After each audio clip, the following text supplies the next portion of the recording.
What happens when America's favorite country star walks into the lion's den of daytime television and refuses to back down from one of the most outspoken hosts in the business? You're about to witness a clash nobody saw coming. A confrontation so intense it left producers scrambling, security on edge, and viewers at home picking their jaws up off the floor. The studio lights were blazing hot as Blake Shelton settled into his chair on the View set. His cowboy boots crossed casually, microphone clipped neatly to his shirt.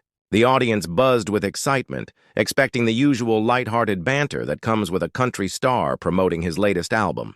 Behar sat across from him, her notes spread out, that familiar glint in her eye that longtime viewers recognize as trouble brewing. "So, Blake," Joy began with a smile that didn't quite reach her eyes, "your new album talks a lot about small-town values and traditional America. Some critics are saying that's just coded language for exclusion and intolerance. What's your response to that?" Blake's easy smile faltered just a moment. His blue eyes narrowed, his Oklahoma drawl thickening. "Joy, I think that's a pretty unfair characterization. When I sing about small towns and the people who live there, I'm celebrating communities where neighbors help neighbors, where people work hard and take care of their families. I don't see how that translates to exclusion." Joy shuffled her papers theatrically, clearly ready. "But when you sing about keeping things the way they've always been, when you romanticize a past that wasn't exactly welcoming to everyone, don't you think you're sending a message that change isn't welcome? That certain people aren't welcome?" The atmosphere shifted. Camera operators adjusted, sensing this wasn't fluff anymore. Blake leaned forward, his hands clasped, voice steady but edged. "I think you're reading something into my music that just isn't there. I've never said anything about not welcoming people. I'm talking about community, about values that stand the test of time. Hard work, honesty, family, those aren't political statements. They're human values," Joy pounced. "Come on, Blake, you can't be that naive. When you're waving flags on stage and talking about the good old days, your audience knows exactly what you mean. You're dog whistling to people who want to turn back the clock on progress." Whoopi Goldberg tried to intervene. "Maybe we should—" "No, Whoopi. Let him answer." Joy cut in, eyes locked on Blake. His jaw tightened, though his voice stayed measured. "I've spent my career bringing people together through music. I've worked with artists from every background. When I'm on stage, I see faces of all colors, all ages, all walks of life singing along together. That's what America looks like to me." Joy shook her head. "That's a nice sentiment.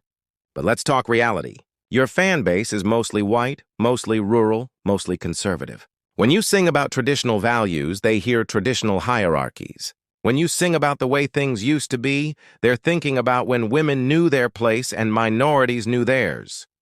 The studio fell silent. Even the crew seemed to hold its breath. Sarah Haynes shifted uncomfortably, while Sonny Hostin's concern was visible.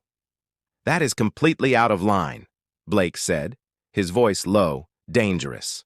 "You're putting words in my mouth and thoughts in my fans' heads that have nothing to do with me or my music." "You don't know me, and you clearly don't know them. I know what I see," Joy shot back. "I know what your industry represents, and I know what your audience responds to. You can dress it up as community and values, but at the end of the day, you're profiting off nostalgia for a time when America was less equal, less fair, less free." Blake stood abruptly. His mic screeched with feedback. The audience gasped as producers gestured frantically. "You know what, Joy? I came here to talk about music, to connect with fans, to have a good time. But you've turned this into a political ambush where you get to lecture me about things you don't understand. I won't sit here accused of promoting hatred when all I've ever done is bring people together." Joy's voice rose. "Oh, so now I'm the problem. The minute someone asks hard questions, you get defensive and angry. I'm angry because you're twisting my words and making assumptions about millions of good people. You sit in your New York bubble and pass judgment on communities you've never been part of." "People like me?" Joy pressed, eyebrows high. Blake's frustration boiled. "Yeah. People who think they're better than everyone else. People who sit in judgment without ever trying to understand. People who think their degrees and their coastal addresses make them morally superior." "There it is," Joy said sharply. The real Blake Shelton. Not the aw-shucks country boy, but the resentful populist who thinks education and urban living are flaws. Thank you for finally being honest. You want honesty? You've spent 15 minutes twisting everything I've said, trying to make me a villain because I won't condemn the people and places that raised me. That's not journalism. That's character assassination, Whoopi stood, commanding. Okay, everybody, step back. We're live. This has gone way too far. But Joy wouldn't stop. No, Whoopi. This is exactly what happens when we actually ask the hard questions. Blake can't handle being challenged, and that tells us everything. Blake pointed at her, finger shaking. You didn't challenge me, Joy. You ambushed me. You came in with your mind made up, and when I gave you answers, you ignored them. My narrative is accountability, Joy said, voice cutting. Yours is that you should be able to say whatever you want without consequences. Welcome to the real world. Sarah tried to redirect. Maybe we could talk about the music itself. No, Sarah, Blake interrupted. We're way past music. Joy doesn't care about my songs. She cares about scoring points by tearing me down. Joy stepped closer, her voice low but sharp. I care about calling out coded language and dog whistles. If that makes you uncomfortable, maybe you should ask yourself why. The only thing that makes me uncomfortable, Blake fired back, fists clenched, is listening to you lecture me about my own life and music. You don't know me. You don't want to. I know that when I asked you to think beyond yourself, you got defensive, Joy replied coldly. When challenged to consider other perspectives, you retreated into victimhood and resentment. Blake's face went red. Victimhood? Resentment?